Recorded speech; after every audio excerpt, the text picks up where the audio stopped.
Do you remember watching the dramatic transformation of Walter White in Breaking Bad? It was fascinating to see Walter transform from a meek chemistry teacher to a brutal drug kingpin Heisenberg. The one event that triggered this dramatic change was his terminal cancer diagnosis.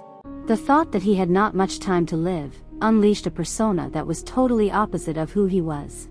The question that continues to haunt many of us is, who really was Walter White?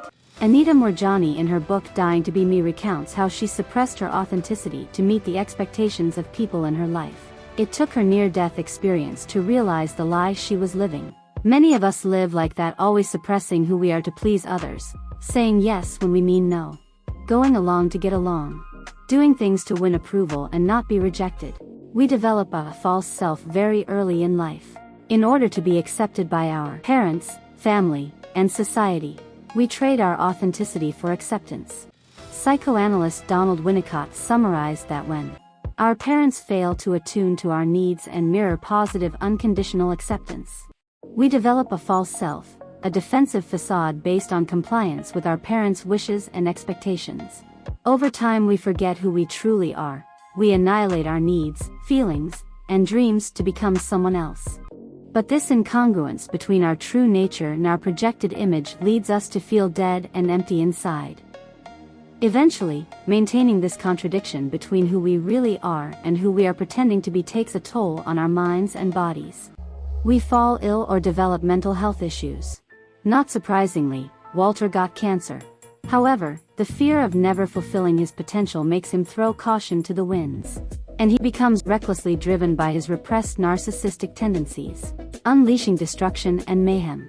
The lesson to be learned is don't wait for the call of death to start living your life. Begin today. Start taking steps towards living in accordance with the callings of your true self. 1. Stop pretending. You're an adult now. You no longer have to go along to get along. Practice expressing what you like and dislike, what you want to do and don't. 2. Work at changing your core beliefs. Work at getting rid of that faulty core belief that you aren't worthy and have to earn love. That you have to live up to the expectations of people close to you, particularly your parents. Fuck them if they don't approve. You don't need their validation. 3. Learn self-acceptance and self-love. You have to learn to love and accept yourself. Sure, you may not be perfect, but you are unique. Explore what makes you feel happy and do those things that bring you joy. 4. Become self-aware. Stop the habitual patterns. Most of the time we behave reflexively. Without thinking we fall into the people-pleaser mode, or we casually brush off the regular disrespect of our friends just because we grew up having to do these things. However, this replaying of old patterns keeps us stuck with similar negative cycles. Practice the art of being mindful of your feelings and behavior. Stop, analyze, and then react. Change is only possible when we are aware of what needs to change.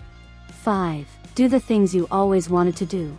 Don't put off learning the tango, or traveling around the world.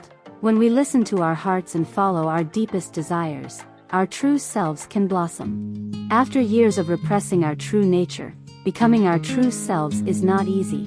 In fact, many of us may never have had a chance to ever be authentically spontaneous. There will be times of confusion and doubt. Nonetheless, we must keep removing the layers of conformity and fear that stifled us for years. Fuck what people think. Fuck not being accepted. Start living your life that is true to who you really are. Break the habit of being your false self. Be brave, be bold, live authentically.